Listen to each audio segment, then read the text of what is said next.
So, why not? Let's go ahead and do this same kind of list with Cartoon Network shows. As with the last list, the same rule still applies. If it aired on Cartoon Network in the United States, it counts for this list. No Adult Swim shows, though. That might get its own list at some point.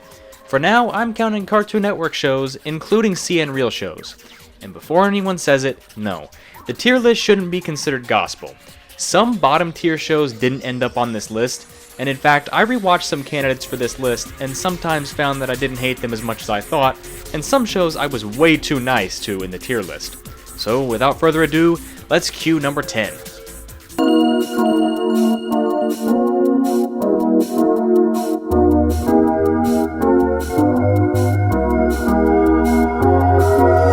Johnny Test is exactly the kind of show you'd think it is at first glance, which is to say, it's a show that never seems to want to shut up.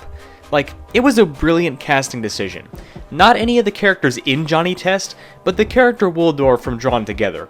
The entire concept for that character was to satirize the typical annoying children's cartoon character. And because they got the same voice actor as Johnny Test to do the voice of that character, the casting was spot on. Now, Johnny Test as a show, I do have to give credit.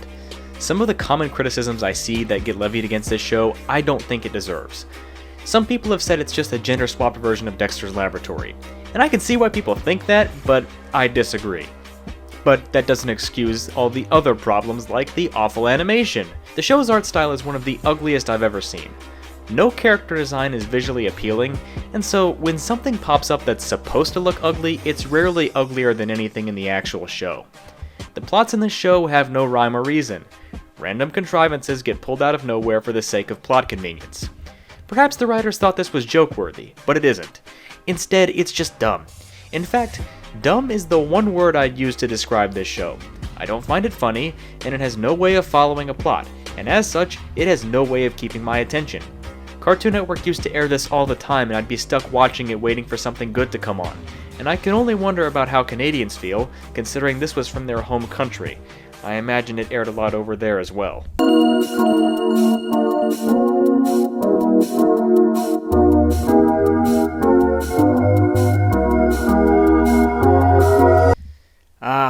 I remember the heyday of critics on this site acting like this show was the worst thing ever.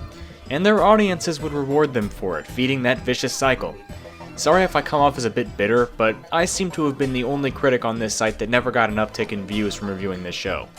Now, that's not the reason I did it, but I do want to bring up those videos because I think they're relevant.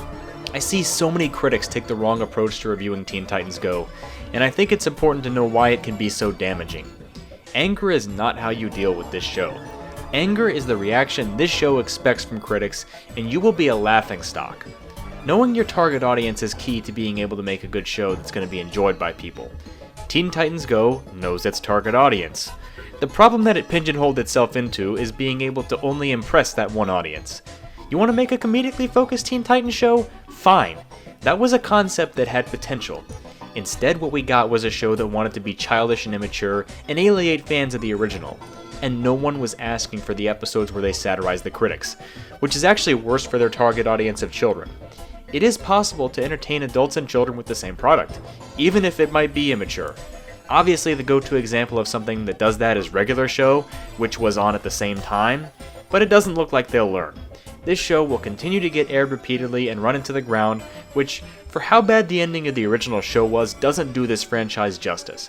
And unfortunately, when you talk about Teen Titans, people now think you're talking about this show. For any criticism of this show to be effective, you've got to hit them where it hurts, which is what I tried to do when I reviewed the episodes of this show. I don't know if I succeeded.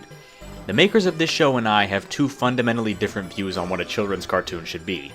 But instead of telling them their show is awful when the easy rebuttal is, it isn't for me, I find that trying to convince the makers of this show that their philosophy on making a cartoon is flawed, which results in very fundamental criticisms of this show. The jokes aren't funny. Every character is stupid. The stories don't make sense. Do you sense a pattern here? Yeah, everything I just listed is something that seems baked into the design of this show. What good does it do to point those things out?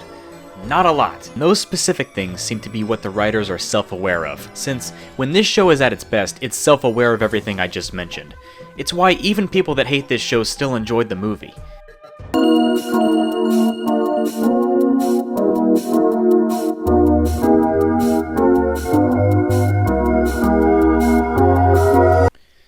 I know the things I could say about this show.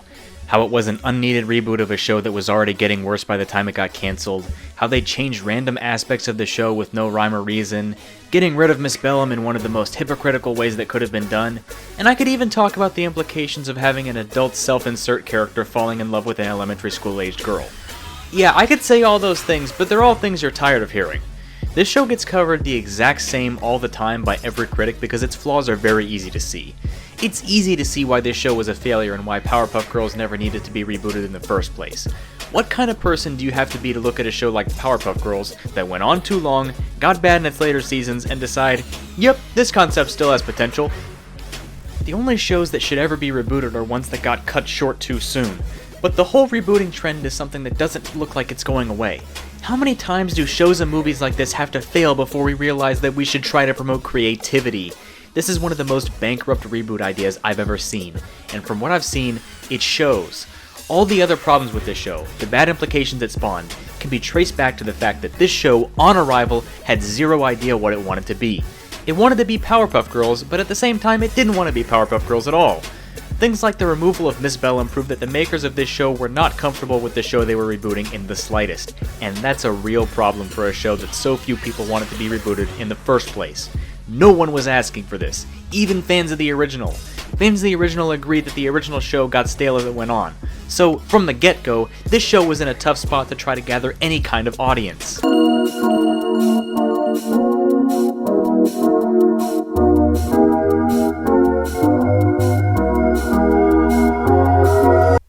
Okay, this is the last reboot I'm doing on this list. In fact, Lunatics Unleashed was going to be on this list until I realized it actually aired on Kids WB. Now, Thundercats wasn't something I was ever into growing up, as it was before my time, but I'd imagine that if I was a fan of it, I'd have a major problem with this show. This is the dollar store version of Thundercats, the version you watch because you didn't grow up in a household that could afford the real thing. I'd say this is a cartoonier version of Thundercats, but no.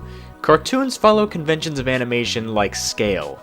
Scale changes in this show, not just from scene to scene, but within scenes as well. Objects and even parts of characters' faces will randomly shrink and grow because this show doesn't seem to want to have model sheets. Or any consistency for that matter. We have model sheets for a reason. And before you say that that's the art style they chose, no it's not, because the art style in this show changes from shot to shot. Yeah, Lion-O's sword, it looks stupid. It changes shape constantly with no rhyme or reason. I legitimately can't tell if the lack of scale in this show is a creative choice or not. But aside from animation critiques, because you've all heard them before, let's be honest, what else can I really say? This show is Teen Titans Go with worse animation, hence why it's below Teen Titans Go. It's a reboot of a pre-existing property that makes use of a lot of meta humor and generally has no sense of seriousness. The entire point of the show is comedically focused, which isn't necessarily a bad thing, but it is when the jokes are as bad as the ones in this show. Having to sit through this was kind of tiring, to be honest. For a comedically focused show, not even being able to crack a single grin is concerning.